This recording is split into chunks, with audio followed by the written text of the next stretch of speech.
This is 911. Do you have an emergency? Today on Rescue 911, a split-second reaction. Grease and boiling water, a deadly combination. Oh my God! My sister just got burned by hot water and over an ambulance.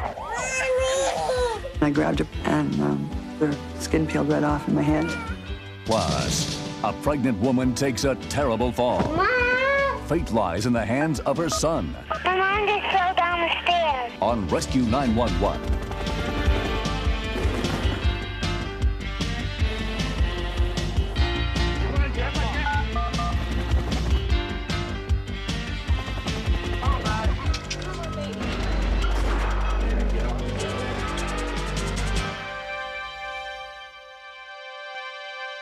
On the afternoon of June 17, 1993, in the small town of Hingham, Massachusetts, Amy Rabinovitz was home with her 3 young children, preparing the family's dinner. She was well aware that the kitchen could be a dangerous place, but on that day, she would pay a painful price for an innocent oversight.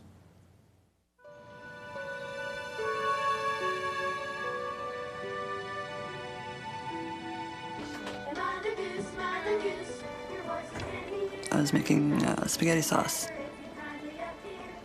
Abby was a normal little 14-month-old girl, very much into Barney.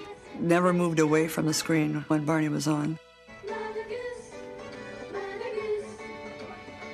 I had to pour out the boiling water into the sink. The baby gate had broken 2 days beforehand, so I wanted to make sure they weren't in the kitchen.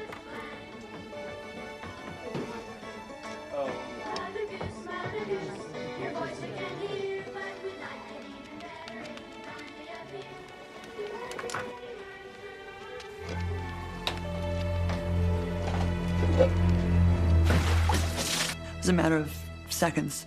It was that quick, and I just couldn't stop the water from pouring. And she just caught it full face. When we continue. I grabbed her, and her skin peeled right off in my hand. I was just horrified. I was scared to death that I was going to lose her.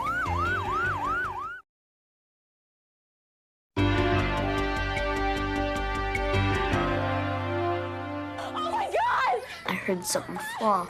5-year-old Benjamin was the oldest of the family's children. When a baby boy or a girl is burned, sometimes they can die.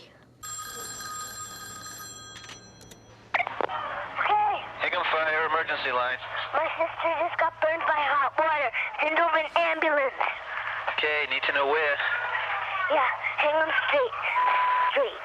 Benjamin? What? What's the call?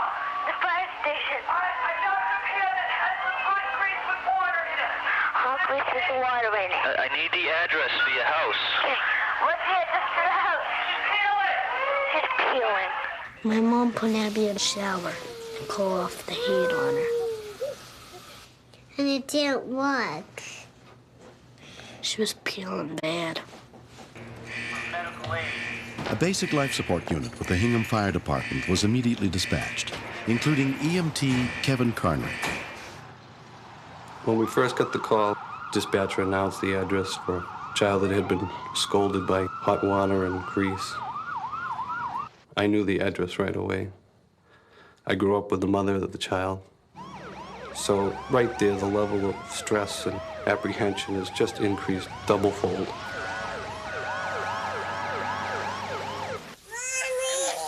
I grabbed her, and her skin peeled right off in my hand.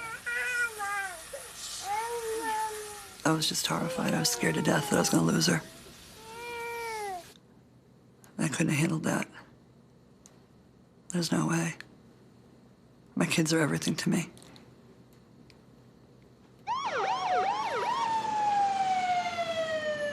Kevin and his partner, EMT Michael Antone, arrived within 3 minutes of the call. When I first looked at the child, my worst fears were realized. I could see that she had close to 30 to 40% of her body was burned. And that's such an insult to the body that the infections alone, I feared for her life. At one point, she just stopped crying, dead stop. Didn't move, didn't cry, didn't do anything. I thought she had stopped breathing. I thought she just lost it completely. I thought she was gone. I tapped her a couple of times on the bottom of her feet and kept yelling out her name, and she finally looked up to me and started crying again, wailing again, which was tough to hear, but I knew that she was breathing all right.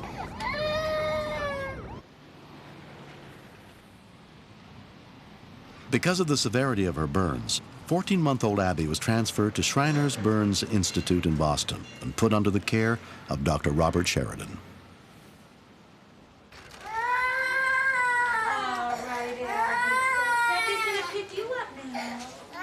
The liquid poured down from above, and her burns were to her face, the front of her head, neck, shoulders, arms, and her whole front of her torso.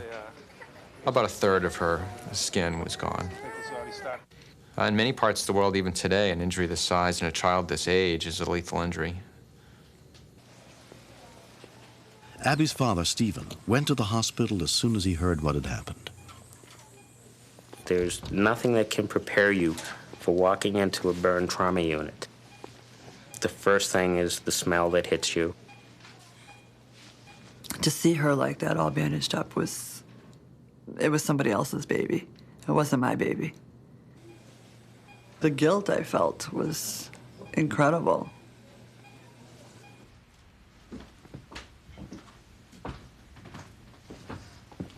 That Sunday was Father's Day, and that was probably my worst day, is I had come home from the hospital, and I was the one sitting here by myself.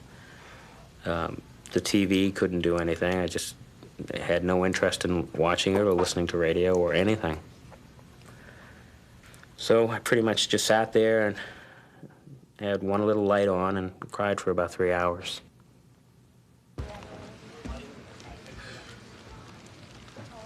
Dressing changes are painful episodes which happen twice a day.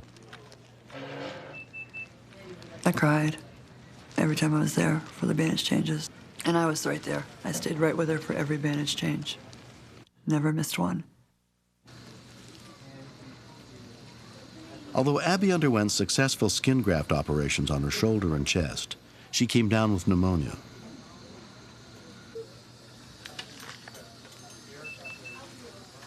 Her blood count was real low, so they gave her a unit of blood, and it just turned everything around.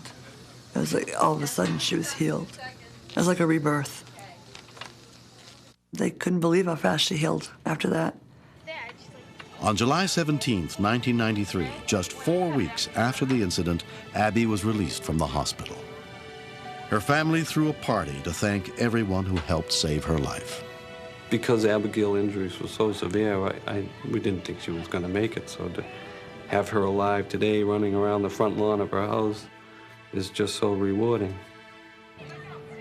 We've had some tough times, but it helped to restore a lot of our faith in humanity, to know that people do care. Come on in. Hi, Abby. We always tell all the kids, call the ambulance if you need it. Don't even hesitate. That's what they're there for. So how are things going? Our area does not have 911, but only a month beforehand, I had programmed into my speed dial phone the fire department number. Some of the parents find that massaging helps as well. I still feel the guilt, and sometimes I just pick her up and I just tell her I'm sorry. I wish it hadn't happened. Medicine helps for a little while. Right, it takes the edge off. Yeah. The majority of burns that we see are cooking accidents or bathing accidents. 70% or so of the injuries that we see are from hot liquid. Okay, come on, let's go. But I always used a baby gate. While I was in the hospital, my husband went out and bought a new one, which we use faithfully every day, all day. Hey, look in here. Kids are not allowed near the kitchen when there's anything cooking. Abby. She's mentally 110%. Beats up on her brother and sister again. She's wonderful. Physically, she's got a lot of plastic surgery ahead of her, a lot of corrective surgery. But with her attitude, we'll get through it. Next. Josh, what's wrong? As a mother myself, I wanted to crawl through the phone and hold him and tell him that everything was going to be okay. Mom, you okay?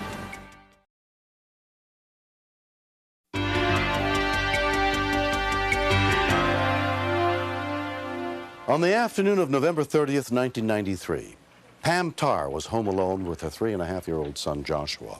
In her 5th month of pregnancy, Pam was excited about having a second child. But for her, the decision to do so was not without risk.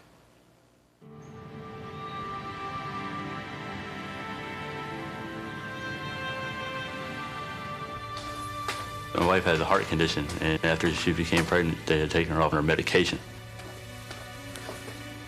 So I was concerned about her doing laundry and stuff. I didn't really want her going up and down the stairs, just wanted her to wait till I came home, but she said she would be careful.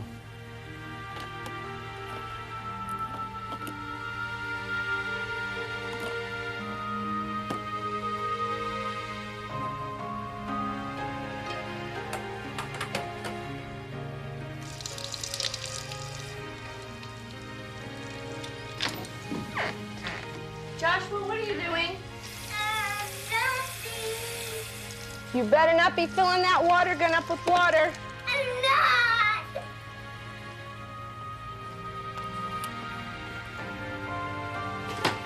Mom, I put my gun away.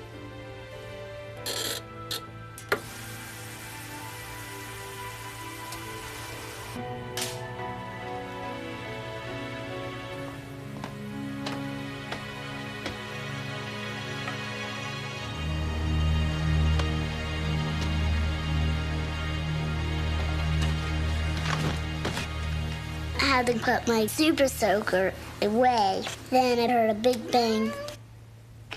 Mom! I ran down the steps, and boom, she was laying on the floor.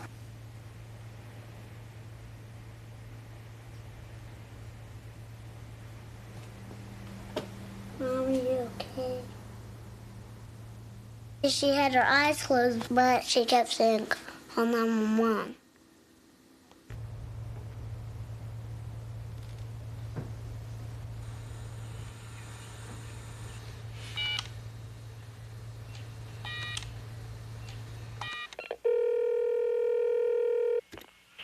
Emergency, Calvert. My mom just fell down the stairs. She did? Is she Yeah. Is she awake? Yes. Can you put her on the phone? Is that possible? Well, Huh? I'm on the phone right now because Mom told me to call you guys. Calvert County Control Center Supervisor Becky Wathen took over the call. Hello? Yes? I couldn't get her. She can't get on the phone. She can't get up? No. She fell down the steps? Yeah. Okay. Did she say where she hurts at? No. Okay, we're gonna go ahead and start an ambulance, okay? At that point, we had the address and name of the residents. We were able to start a BLS. Medical box 305, the Chesapeake Ranch Club, the Tar residence. Corporal Tommy Barrett, with the security company in the gated community where the family lives, also heard the report and headed to the scene. We have approximately 300 and some roods in here, and a lot of the houses have no house numbers. So if you're not familiar with them, you can get lost in just about any road in here. Do you know if they're mommy or daddy's home? There's Debbie and Shelly. Those are the moms. Debbie and Shelly are the moms? We were trying, hopefully, to get an adult who could assess the situation better and who could maybe help him and help the mother and in turn help us. Do you know what their telephone number is? Well, I forget what, Caitlin number. I'm gonna ask my mom. What is your name? Josh. Josh? Yeah. How old are you, Josh? 3.5. 3.5? Yeah. I was surprised that he was that young, because normally a child that young wouldn't be that articulate and think enough to make a call like he did. Okay, you're doing real good. Yeah, see if Mommy knows what Shelly or Debbie's phone number is, okay? Yeah, all right. Okay. She asked me if I knew the phone numbers, and I didn't remember their phone numbers. So I ran the steps to my mom. Mom, what's Shelly's number? What's Shelly's name?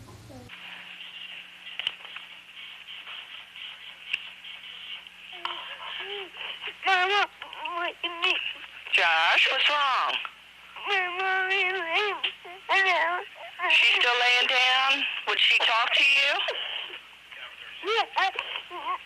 I wasn't sure what it was that had upset him so much, but as a mother myself, I wanted to crawl through the phone and just sit there and hold him and comfort him and tell him that everything was going to be okay. Okay, you all right now? Take a couple of big deep breaths, okay? Can you do that? Yeah. Okay, you're all calm down now? Yeah. I thought my mom's gonna die. That's why I was crying. That's why she told me 2 deep breaths. That made me stop crying. She's what? She's bleeding? No, she's sleeping. She's sleeping? Yeah. And you couldn't get Mommy to wake up? She might be uncomfortable. That meant the call was more serious than we had originally thought. I hoped everything was going to be okay, but at that point we didn't know for sure. Okay, you're doing real good, okay? Okay. I want you to try to calm down a little bit. Take some more deep breaths, okay?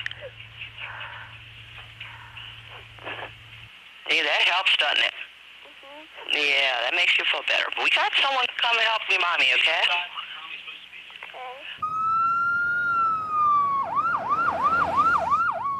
Neighbor Debbie Davis, a registered nurse, had just gotten home. And I saw the security Jeep pull into Pam's driveway. I immediately got scared because she had told me that over the weekend she had passed out. So that was the first thing that came into my mind, is something that had happened to Pam. Okay, can you see outside from where you are? Yeah. Okay, see if you see a man out front. There's supposed to be a man there.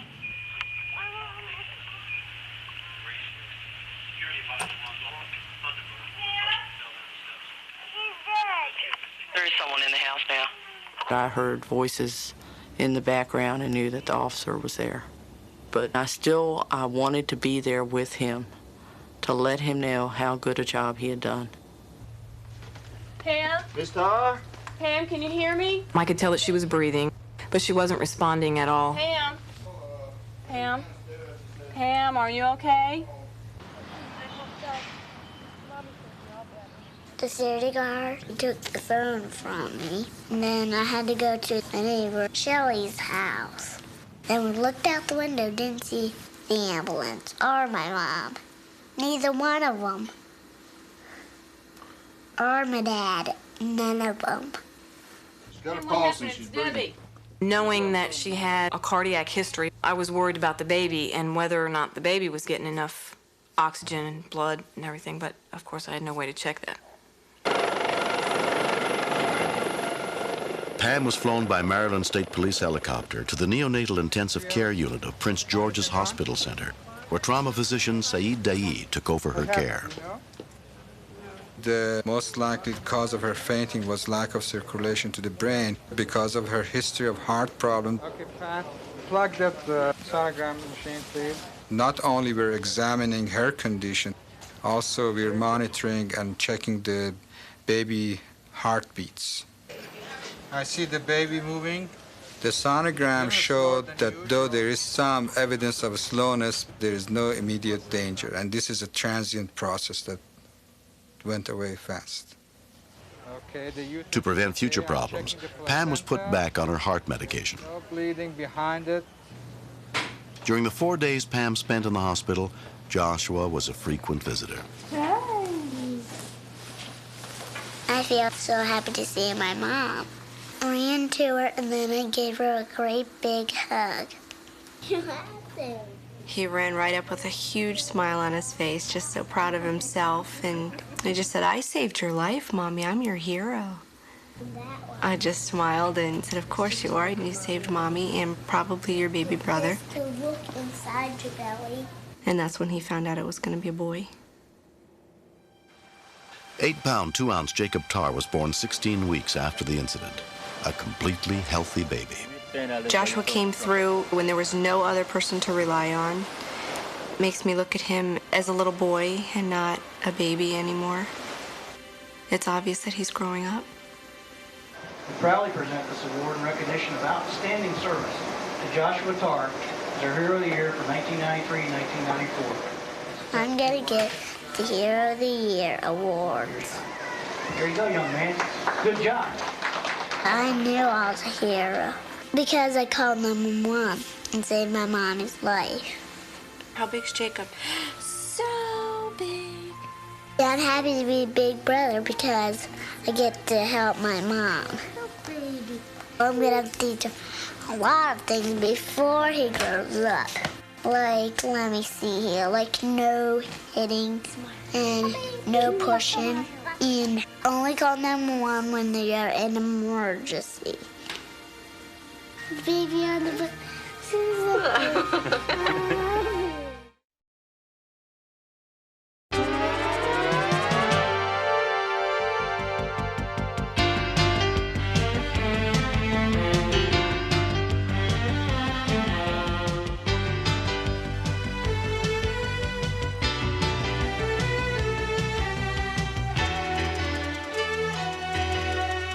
Mr. Shapiro, step out of the car, please.